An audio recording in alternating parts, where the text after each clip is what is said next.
Hello, everyone. Let's talk about generations of rights in social work setting.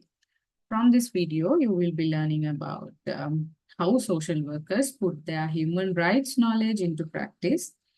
As you know, generations of human rights fall into three categories. The first generation of human rights talk about civil and political rights, and the second generation of human rights talk about economic, social, and cultural rights, and the third generation of rights are about collective rights. And let's see how the first generation of human rights fall in the rights of social work practice.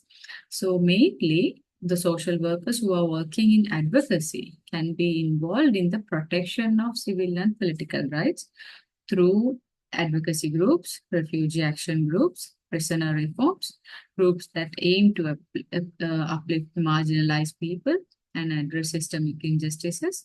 So those are the activities that you can carry as a human rights, first generation of human rights protector, social worker.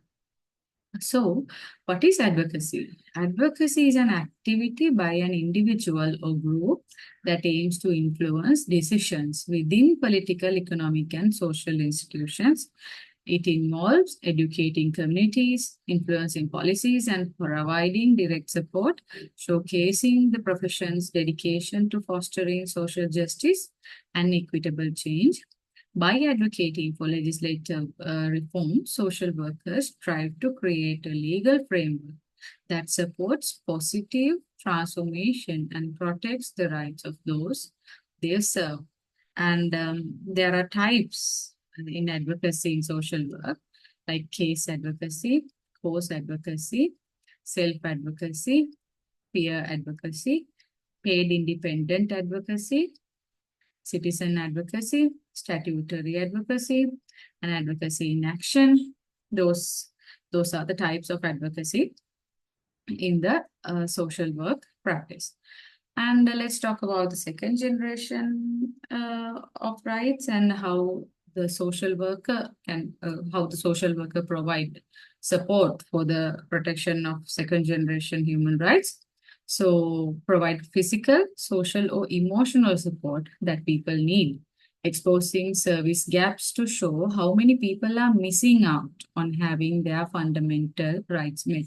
So, social support is the perception and actuality that one is cared for, has assistance available from other people, and most popularly, the that one is part of a supportive social network. So, it is very important for a social worker to build a supportive social network with the with protection of second generation rights. So I have given examples how to show emotional support for the group, and like active listening, validating and empathizing, care and encouragement, strategizing, offering material support like doing tasks. Those are the things, example, how to show emotional support. So, how to build a supportive network in the community, like recognizing existing supports, consider existing connections, meet new people, seek professional help, utilize resources, improve social skills, like things are important to build a support network in the social group, in the social community. So, this is regarding second generation social workers who work for protection of human rights fall into the second generation category. So, the third generation of human rights category is called talking about collective rights. So, such as the right to development and self-determination. So, these rights intersect with the social work practice of community development.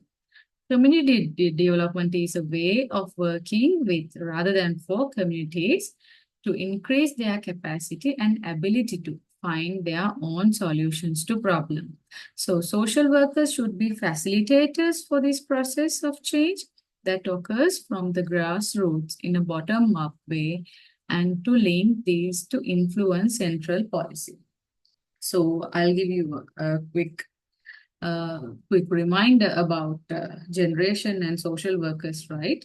So mainly the social workers who work for protection in the first generation of rights, mainly involved in advocacy. So the second generation, it is mainly talking about how to provide supportive social network, how to build a supportive social network. So the social workers' main action should be build a supportive social network in regard to second generation of right.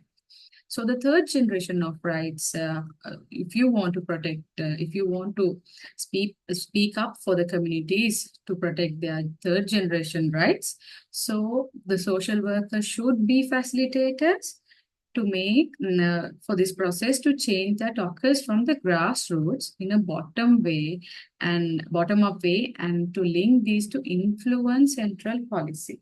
So this is mainly regarding community development. So, and also this links with the concept of collective responsibility. So, the idea of collective responsibility highlights the reality that individuals' human rights can only be realized on day-to-day basis if people take responsibility for each other and the environment, and the importance of creating reciprocal relationships within communities. So, this explanation given by IFSW.